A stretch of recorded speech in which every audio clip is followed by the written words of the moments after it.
તો મતદાન સમયે થયેલી બબાલનો વિડીયો વાયરલ। વેરાવળના બાદલપરા ગામે બબાલનો વિડીયો વાયરલ થયો। ધારાસભ્ય ભગવાન બારડની સ્થાનિકો સાથે રકઝક। બૂથ બહાર યુવાનો વચ્ચે થઈ હતી બોલાચાલી। યુવાનની બબાલ દરમિયાન ધારાસભ્ય ભગવાન બારડ પહોંચ્યા હતા।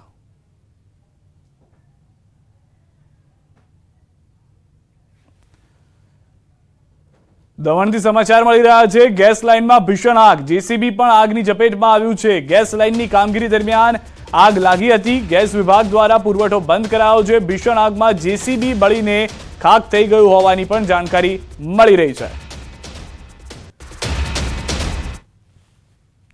તો દ્રશ્યમાં આપ જોઈ રહ્યા છો જે આગ લાગી હતી, લીકેજ થયું જેના કારણે આગ લાગી। બાજુમાં જ પાર્ક કરેલું જેસીબી હતું જે પણ તેની ઝપેટમાં આવી ગયું। સ્થાનિક લોકો અહીંયા આગળ દોડીને આવી ગયા હતા કારણ કે અનેક સોસાયટીઝ છે કે જ્યાં આગળ લોકો રહે છે।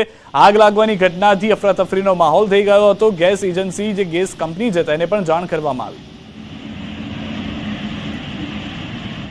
સુરતમાં મૌલવીની ધરપકડ બાદ ખુલાસા થયા। 1-2 દિવસમાં વધુ માહિતી સામે આવશે। તપાસ એજન્સીઓ સાથે સતત સંકલન ચાલી રહ્યું છે।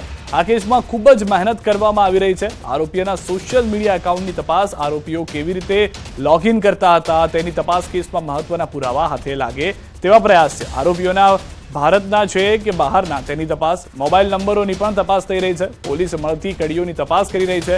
પોલીસને કેટલાક મહત્વના પુરાવાઓ પણ મળ્યા છે। પોલીસ તપાસમાં અન્ય નામો પણ સામે આવી રહ્યા છે। સુરત જિલ્લાના કઠોર, કામરેજ, બલેશ્વરના મૌલવીઓની તપાસ, તડકેશ્વર, કીમ અને કોસંબાના અન્ય મૌલવીઓની પણ તપાસ। लगातार संकलन चालू है। सेंट्रल एजेंसी आप जानते हैं कौन कौन से हैं, तो काफ़ी मेहनत चल रही है उसमें।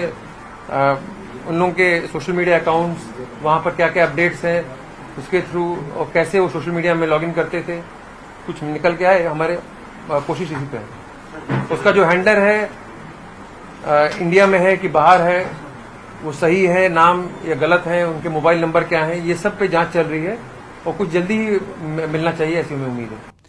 1 કરોડના ડ્રગ્સ કેસમાં સુરત એસઓજીએ વધુ 5 આરોપીઓની ધરપકડ કરી છે। પોલીસે 1800 કિલોમીટર પીછો કરીને ડ્રગ્સ કેસના મુખ્ય આરોપી મોહમ્મદ કાશિફને ઉત્તર પ્રદેશથી દબોચી લીધો હતો। પોલીસે વેશ પલટો કરીને સમગ્ર ઓપરેશન પાર પાડ્યું હતું। ત્યારે પૂછપરછમાં કાશિફ મુંબઈથી ડ્રગ્સ લાવીને પેડલર મારફતે શહેરમાં વેચાણ કરતો હોવાનો ખુલાસો થયો છે। સાથે જ અન્ય 5 આરોપીઓના પણ નામ ખુલતા તમામની ધરપકડ કરી લેવાઈ છે। આ કેસમાં અત્યાર સુધીમાં કુલ 6 આરોપીની ધરપકડ કરવામાં આવી છે। મુંબઈના કેટલાક લોકોના નામ પણ સામે આવ્યા છે।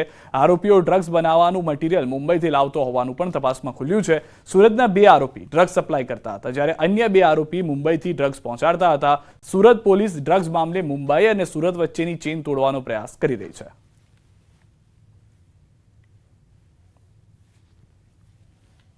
आगे 5 और लोगों को अरेस्ट किया गया, जिसमें 2 सूरत के हैं जो इसको सप्लाई करते थे, 2 मुंबई के हैं जो मेन अरेंज करते थे बड़ी क्वांटिटी में, और एक और है सूरत का जिसको ये आगे बेचता था, जहां से डिस्ट्रीब्यूशन होता था।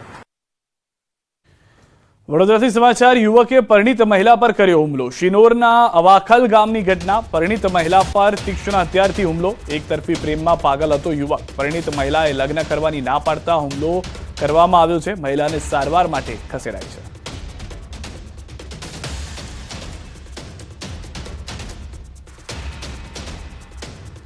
પ્રાંતિજથી સમાચાર, જ્યાં આગળ દિવ્યાંગ આધેડ મહિલાના કાનની સોનાની વેઢલીઓ તોડી અજાણ્યા શખ્સો ફરાર થઈ ગયા। ઝાડ નીચે બેસેલા દિવ્યાંગ આધેડ મહિલા પાસે 3 અજાણ્યા શખ્સો ગાડી લઈને આવ્યા અને 1,67,000ની 6 વેઢલીઓ તોડી ભાગી ગયા। અંબાજી મંદિરના પાછળ ખેતરમાં આ ઘટના બની। પ્રાંતિજ પોલીસ સ્ટેશનમાં મહિલાએ આ અંગે ફરિયાદ દાખલ કરાવતા પોલીસે આરોપીની તપાસ શરૂ કરી।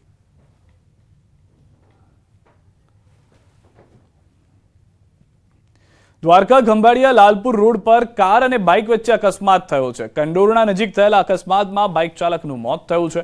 અકસ્માતના સીસીટીવી ફૂટેજ પણ સામે આવ્યા છે। પેટ્રોલ પંપથી પેટ્રોલ ભરાવીને નીકળતા બાઇકને કારે લીધો હતો અડફેટે।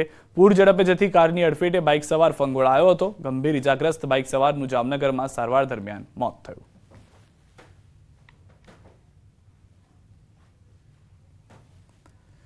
સુરતના પુણા પાટિયા પાસે અકસ્માતમાં બાઇક ચાલકનું મોત થયું છે. પુણા ગંગા હોટલની સામે બાઇક ચાલક ઓવરટેક કરવા જતા મોત થયું છે. પૂરપાટ ઝડપે ચાલતી ટ્રકને ઓવરટેક કરવાને કારણે બાઇક સ્લીપ થઈ ગયું હતું અને ટ્રકના પાછળના ભાગે અથડાતા ગંભીર ઇજાઓ થતા અકસ્માતની ઘટના બની. સમગ્ર ઘટના સીસીટીવીમાં કેદ થઈ. પોલીસે અકસ્માતે મોતનો ગુનો દાખલ કરી તપાસ હાથ ધરી.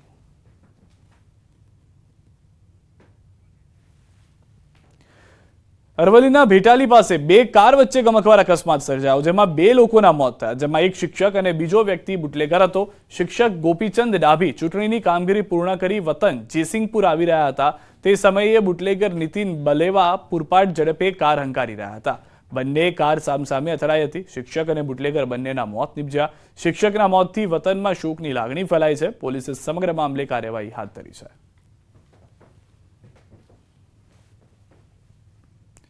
રાજકોટ જિલ્લાના જેતપુર શહેરમાં યુવાન પર હુમલાની ઘટના સામે આવી છે. મેડિકલ સ્ટોરમાં ઉધની દવા લેવા આવેલા 2 થી 3 શખ્સોએ મેડિકલ સ્ટોરમાં કામ કરતા યુવક પર હુમલો કર્યો.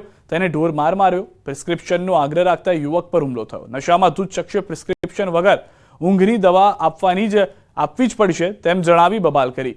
આરોપીઓએ મેડિકલ સ્ટોર સંચાલકની હાજરીમાં દુકાનમાં કામ કરનાર યુવાનને ઢીકા પાટુનો માર મારતા માથામાં કાચની બોટલ મારી.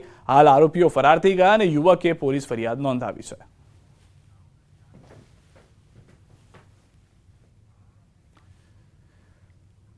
વડોદરા શહેરમાં માથાભારે શખ્સો બેફામ બન્યા છે. શહેરમાં માથાભારે તત્વોનો આતંક વધી ગયો છે. કરોડિયા રોડની સાઈનાથ સોસાયટી નજીક અસામાજિક તત્વોએ લોકોને બાનમાં લેવા પ્રયાસ કર્યો. માથાભારે તત્વોએ દબદબો જમાવવા દુકાનદારને લાકડીથી ફટકાર્યો હતો, ઈજાગ્રસ્ત કર્યો હતો.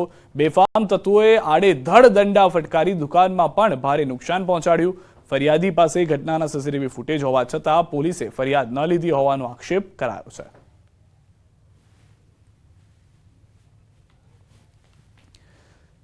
સુરત સિવિલમાં મારામારીની ઘટના. મોતનો મલાજો પણ ન જળવાયો. મૃતદેહ લઈ જવા માટે પરિવારના સભ્યો વચ્ચે છૂટા હાથે મારામારી થઈ.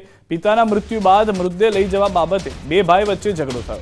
સિવિલના કમ્પાઉન્ડમાં દીકરાઓએ કર્યો તમાશો. પરિવાર મૂળ નેપાળનો હોવાનું સામે આવ્યું. બંને ભાઈ લાંબા સમયથી પિતાથી અલગ રહેતા હતા.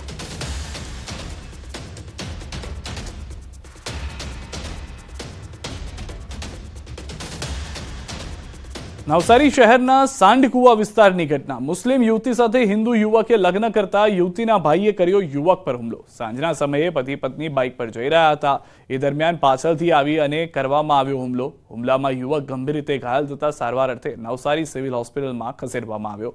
પ્રેમ લગ્ન મંજૂર ન હોવાને કારણે ઉશ્કેરાટમાં આવી હુમલો કરવાનું કારણ સામે આવ્યું. ઘટનાની જાણ નવસારી ટાઉન પોલીસને કરવામાં આવી. નવસારી ટાઉન પોલીસે પરિવારની ફરિયાદના આધારે વધુ તપાસ શરૂ કરી. તાપીના સોનગઢમાં તસ્કરો બેફામ છે. મોબાઈલ શોપમાંથી 4.5 લાખના મોબાઈલની ચોરી થઈ. ઇલેક્ટ્રિક કટરથી દુકાનનું તાળું કાપીને ઘૂસ્યા શખ્સો. સમગ્ર